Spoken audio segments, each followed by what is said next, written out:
Hey guys, welcome back to Confusing Bits. I am Corey, and today we're going to be talking about Mary Shelley's Frankenstein.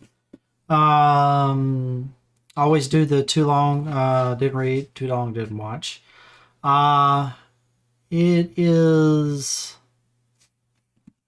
if you like classic, like I think the term is gothic classic stories with overly verbose, overly ornamented writing style, then this book is right up your alley. I guess they got the best way. Uh, if you like the picture of Dorian Gray, you'll probably like this book. But uh,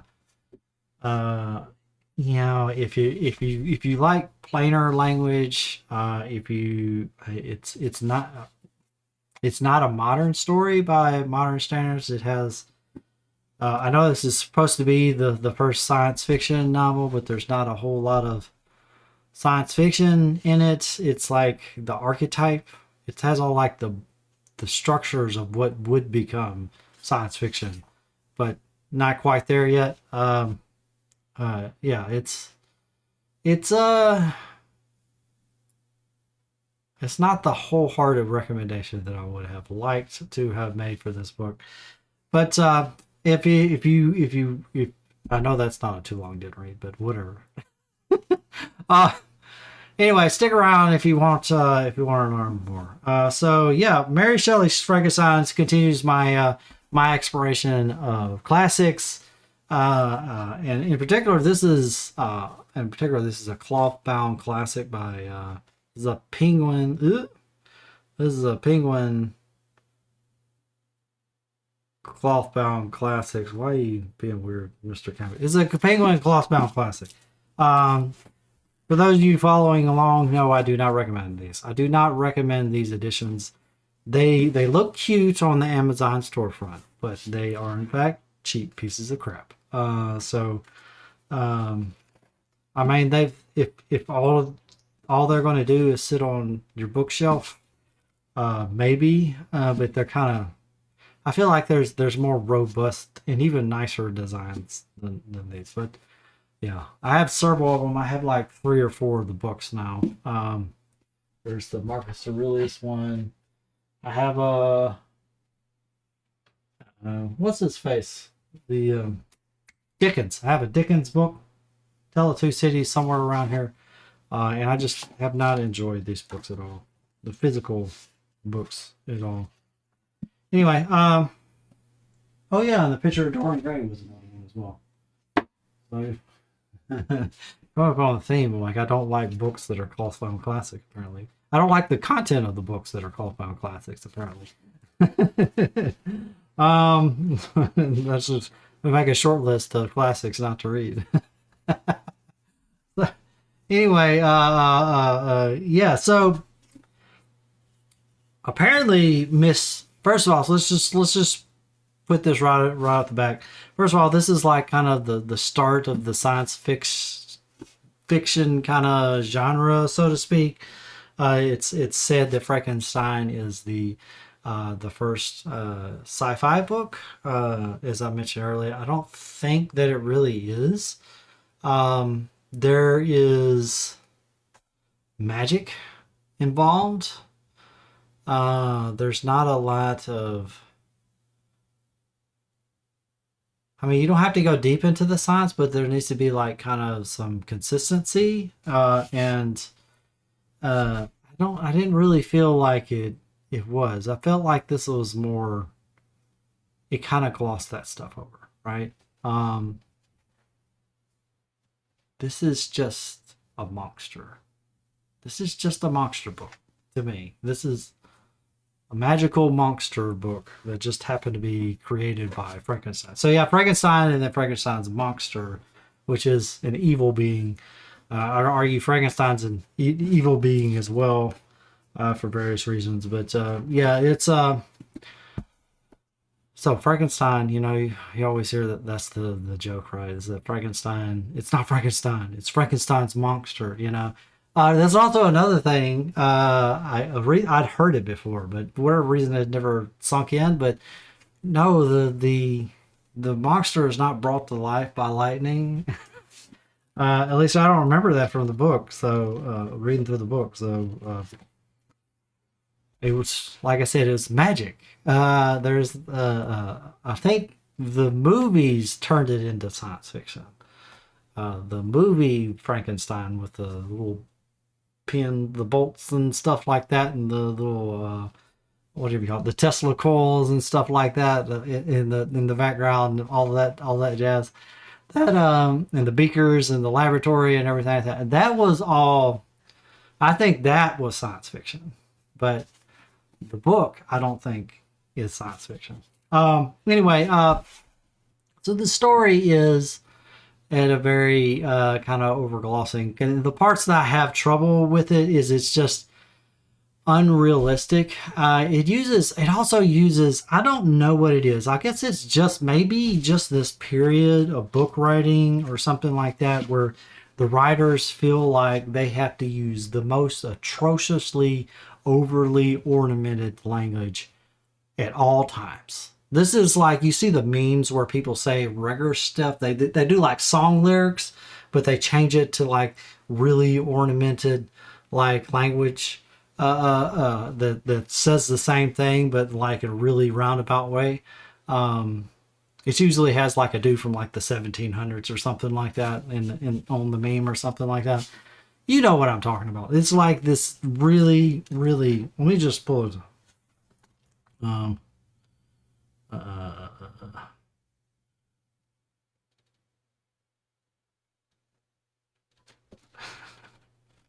where am I gonna?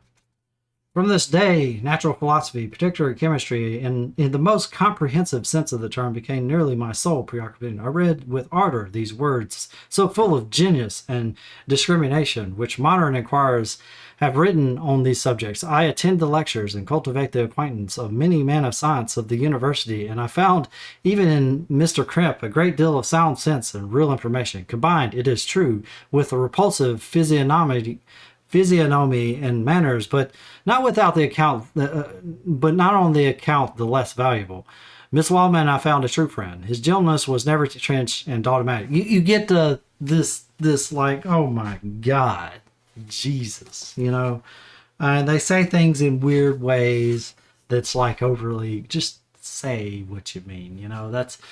But you know, to be fair, I think this was just kind of the style is that you had to, whenever you published, I think, I could be wrong. I think back then, if you wanted to get published, you had to be smart and I think that's where all this is, because you know, people did not talk like this in everyday life. It's just the authors in the books wrote this way. And I think this was just the style of book writing back then, is that you had to, in letter writing as well, you had to use your full vocabulary. So you were always trying to flex your vocabulary whenever you wrote anything, either a letter or a book. I think that was just the style back then. But it's very off-putting to me. I can't stand it. The picture of Dorian Gray drew me up the wall, and this one was a battle to get through. That's always the tell for me, is when I'm like, I just want to get this book over with, you know. It's not bad enough to stop, but at the same time, just not really thoroughly enjoying my time with the book or whatever, because I want to have the complete experience, so I want to get through it all. But maybe that's just me. I have that completionist nature where if I start something, I feel like I got to finish it. But anyway, I should just start abandoning books more often. I rarely ever do it, but maybe I need to work myself up to doing that more. But anyway, yeah, this, to be fair to Miss Shelley here, she was 18 when she wrote this. So some of the flaws I find in this book is not just the prose. Some of the flaws I find in this book just maybe is chalked up to a lack of life experience. I had a problem with the realism of the book. I'm not a nerd that I'm not the nerd type that says everything has to be real, but it has to have some kind of rational consistency. Uh, I guess you could say I could wave hand it needs to be internally consistent, but it's not even that. Like Harry Potter is not realistic, right? And it's not even particularly consistent, but it has some sense of logic to it, right? All the important beats, all the things that come up immediately when you're seeing characters, the way they act and stuff like that, they're behaving in a way in which this world is real. And the problem that I had that kind of threw me out of this book, and maybe it's just again part of this era of writing and stuff, because I run into this with Dorian Gray. I thoroughly despised every character in this book. You know, there's no character. Well, there's really only two characters. There's a couple of like side characters and stuff. It's really just two characters, and it's Frankenstein and Frankenstein's monster. And I hated both of them.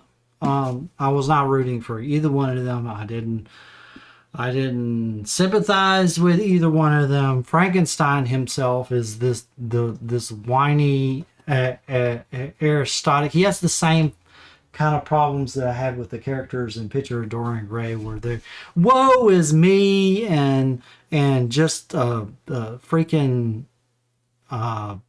victim kind of everything. I'm the victim, and you know, just that kind of that kind of characterization for me, especially for someone who's supposed to be the protagonist, just throws me out. You can have flawed characters. You have characters like there's Rincewind from Terry Pratchett's Discworld series. He is not a hero, you know. He's not even particularly lovable, right? He's a kind of a despicable, kind of slimy character, but you still love him. You know, he's not. I don't know. It's just the character doesn't feel weak. You know, not in that sense. It doesn't have like a weak will, I guess you would say. With these characters, they're always like, oh, there's like one sense where he faints and then spends like a month or two in like recovery on the ship or something, like, and can't even speak. I'm like, that's like, it just strange read. I don't understand how characters can be that. Just, I get that that's probably dramatic intensity, right, or whatever, like things are being played up on a part of the writer's fault, but it's like it completely breaks the realism of the world. It's supposed to be a somewhat kind of gritty, realistic world that they're living in, but then you have a grown man that just passes out, and he's his will is broken, and he's persecuted, and why won't this monster stop tormenting me, and just like this. I just can't stand that self-inflicted, you know, weakness, the persecution, you know. I wish I could find something like. But the thing is, you have Frankenstein. Frankenstein's monster does the same exact thing. They're the same freaking character. They're both the persecuted, and they're both monsters. And it's I maybe that's the point of the book. Yeah. But it makes the book unenjoyable.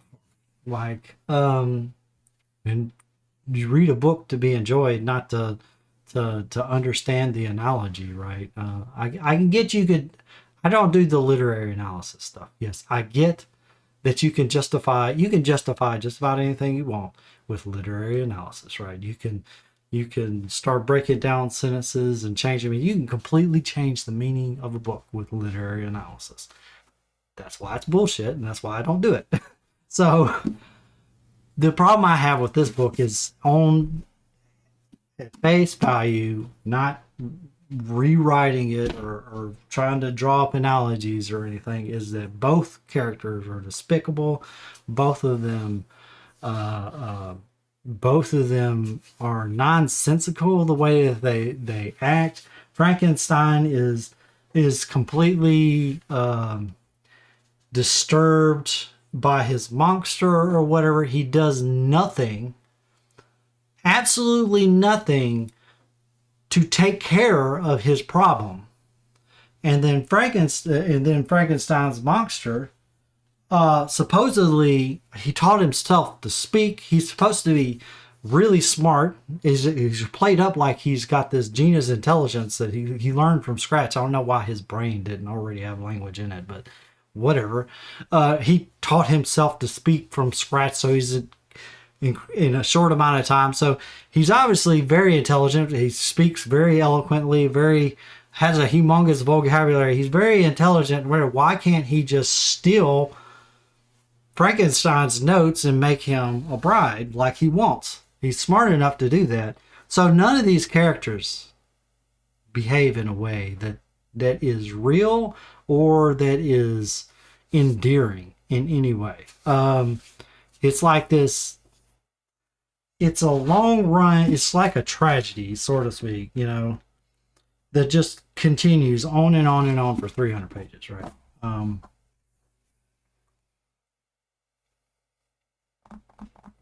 And I feel like the story just went on like twice as long as it should have. Like we could have told the story in half the amount of time, because there's all these like long monologue sections and backstory and then travel sections and then interim periods, and it felt like it just dragged on and on. It didn't feel like the book was really hitting the beats. And this is why I could criticize the author there about the pacing of the book. But again, she was 18 years old, so you can't criticize her too hard. And of course she's dead. So, but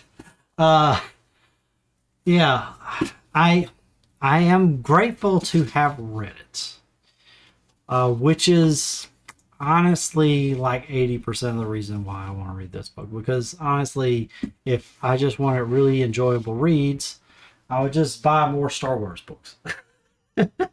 Or more, I'll just continue on the other story. But the whole point is to kind of expand my literary taste and understand a little bit more literary history. So I'm happy to have read it. If you want to read the book, people recommended this book over and over and over. I think the sort of sense that I'm catching on these books is the people recommend this book love this really flowery prose. They love this really stupidly ornamented, overly ornamented and verbose language. But I obviously do not. And they like this, and apparently they're perfectly fine with kind of inconsistent behavior or unrealistic behavior from the characters, or just not even likable characters, right? Yeah, I keep saying this. Frankenstein, like, he just doesn't make any sense. He makes his monster and then he just kicks him out. The monster kills several people that he loves, and he never makes an attempt to deal directly with the monster. It makes no sense whatsoever. No one is going to be happy.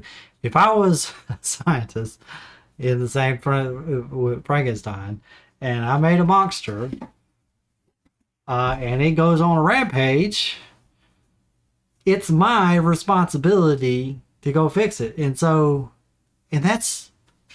this is not me saying I'm better than everybody. Everybody behaves that way. Like, if you could do something, you do something, especially for something so horrific. he just he doesn't even go confess to the authorities.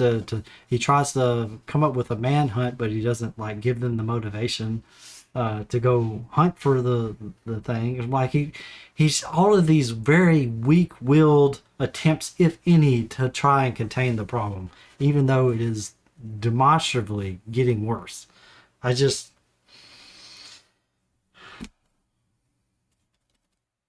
yeah, you got it. You got it. You guys got it right. So yeah, this has been that's all I'm going to say. We've been talking for 20 minutes now. I've been trying to keep to 10 minutes. We're not going to do that today. Apparently every video is going to be 20 minutes. But yeah, this was Frankenstein by Mary Shelley. Now, next week we got Nonviolent Communication, A Language to Life, which is by Marshall B. Rosenberg, which is a terrible title. And, well, we'll get into it. I'll see you guys next week. It's a good book. Good book.